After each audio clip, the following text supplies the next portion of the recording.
Tell me, friend, have you ever found yourself wide awake at midnight, staring at the ceiling, wondering, why can't I sleep like I used to? Or maybe you're up before dawn feeling like you've already run a marathon by 5 a.m. You're not alone. As we cross into our 70s and beyond, our sleep patterns shift, sometimes in ways that leave us frustrated. But here's the good news. Small tweaks to when we go to bed can make a world of difference. So tonight, let's talk about the best bedtime for seniors, not as a rigid rule, but as a key to unlocking deeper rest and brighter mornings. Now, I know what you're thinking, but I've always been a night owl, or maybe early bird. That's just who I am. Here's the thing.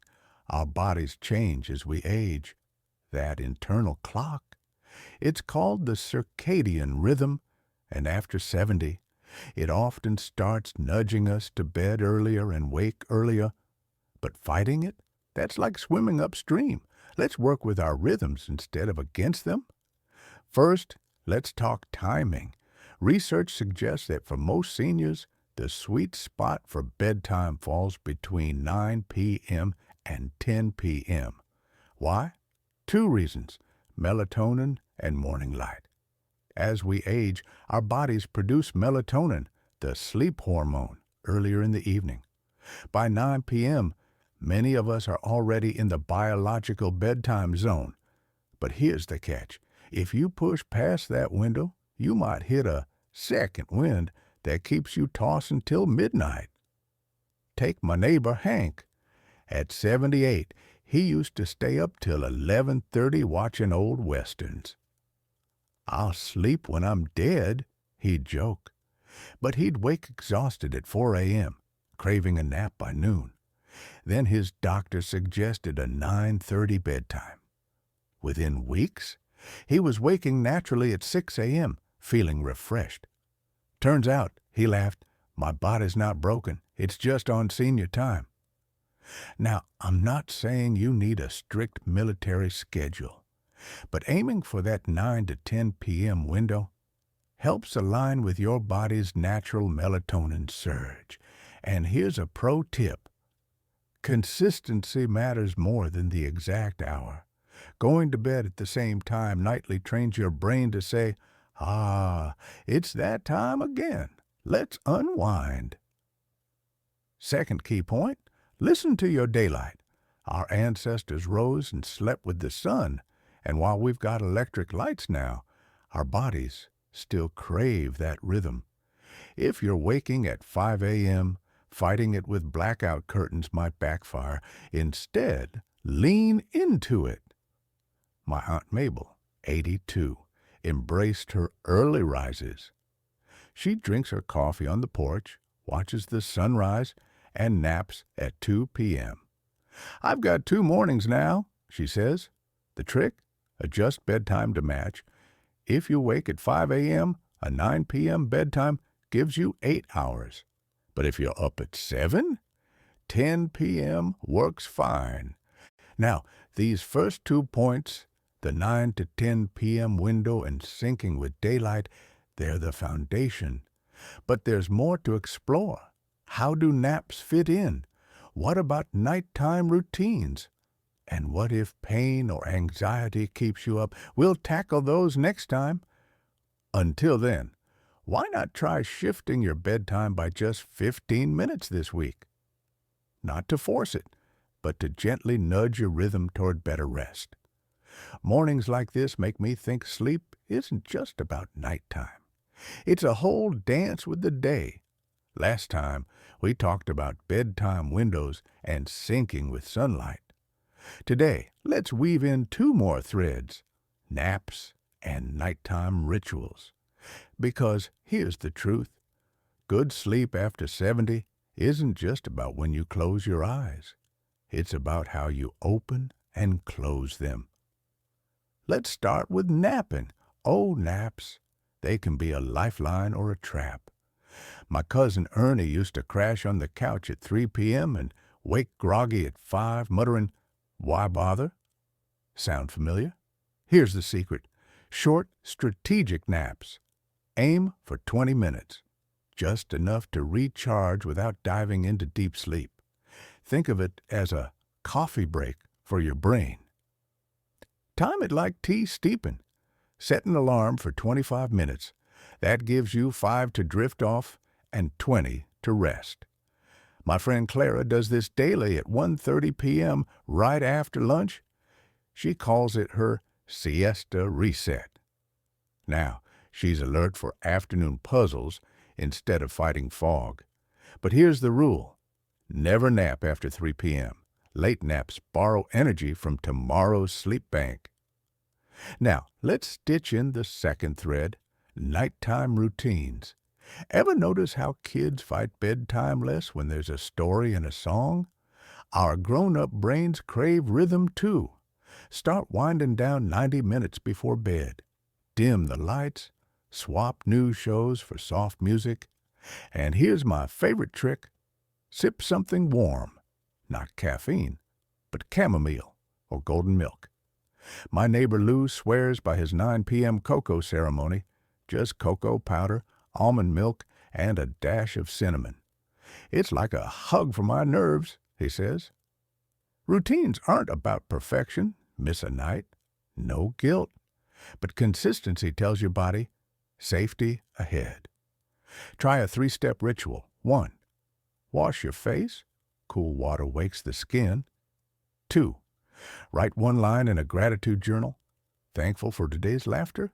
3. Read a physical book, not a screen. The page's texture, the lamp's glow, its sleep's overture. Now, let's address the elephant in the room. Pain and anxiety. Achy joints or racing thoughts can turn bedtime into a battleground. My buddy Marty used to pop painkillers at night only to feel foggy at dawn. Then his therapist suggested progressive muscle relaxation. Tense each muscle group for 5 seconds, then release. Start at your toes, work upward. Marty says it's like unscrewing his body. Pair it with deep breathing, in for 4, hold for 4, out for 6. It's free, portable, and drug-free. For physical pain, warmth is your ally. A microwavable rice pack on stiff joints or a warm bath with Epsom salts. My Aunt Ruth adds lavender oil to hers, like soaking in a meadow. She sighs, and if anxiety whispers at night, keep a worry pad by the bed. Jot down nagging thoughts and promise to address them tomorrow. It's like closing tabs in your mind's browser. Naps, routines, easing discomfort, they're tools, not rules. But there's one last layer to this sleep puzzle.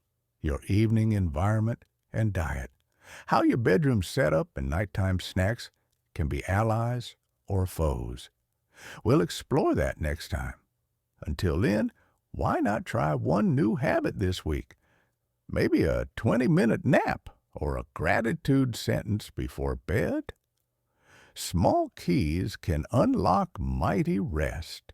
Imagine your bedroom as a sanctuary, not just a place to collapse, but a nest designed for renewal. We've talked about when to sleep and how to unwind. Now let's polish the final pieces. Your sleep environment and evening diet. These might seem small, but together they're the secret handshake to deeper, sweeter rest. First, let's talk light. As we age, our eyes become more sensitive to light. Even the glow from a digital clock can disrupt melatonin. My friend Edna used to leave her TV on all night for company.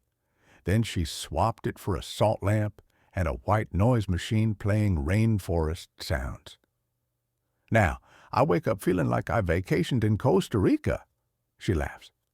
Aim for pitch darkness, or as close as you can get. If you need a nightlight, choose red or amber tones. They're gentler on sleep hormones. Next up, temperature. Studies show 65 degrees Fahrenheit, 18 degrees Celsius is ideal for sleep. Let's be real. Chasing numbers can stress you out. The goal is cool and comfortable. My trick? Layer blankets, a light cotton sheet, a breathable quilt. That way, you can peel layers as needed. And here's a tip from my Uncle Charlie. Freeze a hot water bottle in summer, tuck it under the sheets 10 minutes before bed. Instant cool oasis. Don't forget your pillow. If you're waking with neck pain, it might be time for a change. Side sleepers need thicker support. Back sleepers do better with medium loft. My neighbor Ruth, 78, splurged on a latex pillow after years of sore mornings. Best investment since my wedding china, she says. And if budget's tight, roll a towel under your neck for extra lift. Your future self will thank you. Now, let's stir in the final ingredient, evening snacks. What you eat, or don't eat, before bed matters. A light snack with magnesium, like bananas or almonds, can ease muscle cramps. Tart cherry juice, natural melatonin booster. But avoid heavy meals 3 hours before bed. Digestion steals sleep's spotlight. My cousin Frank learned this the hard way after midnight. Meatloaf led to 3 a.m. heartburn.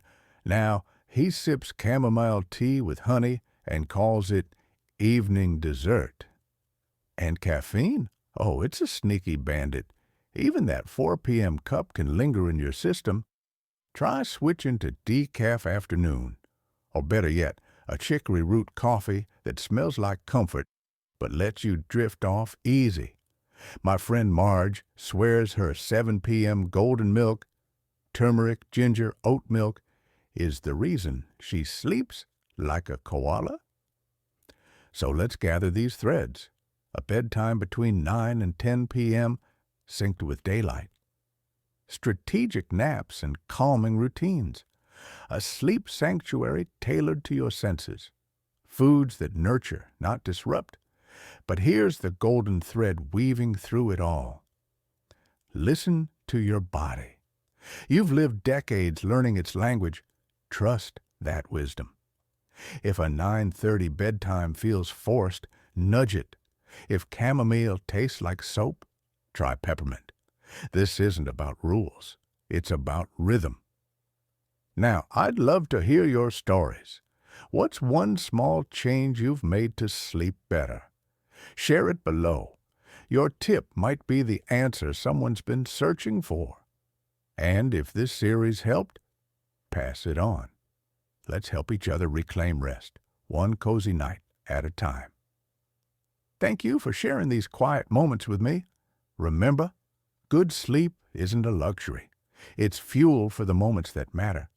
Grandkid hugs, garden blooms, morning coffee with a friend. However many sunrises you've got left, make sure you're awake to savor them. Truly awake. Sweet dreams, my friend, and here's to waking up ready to shine.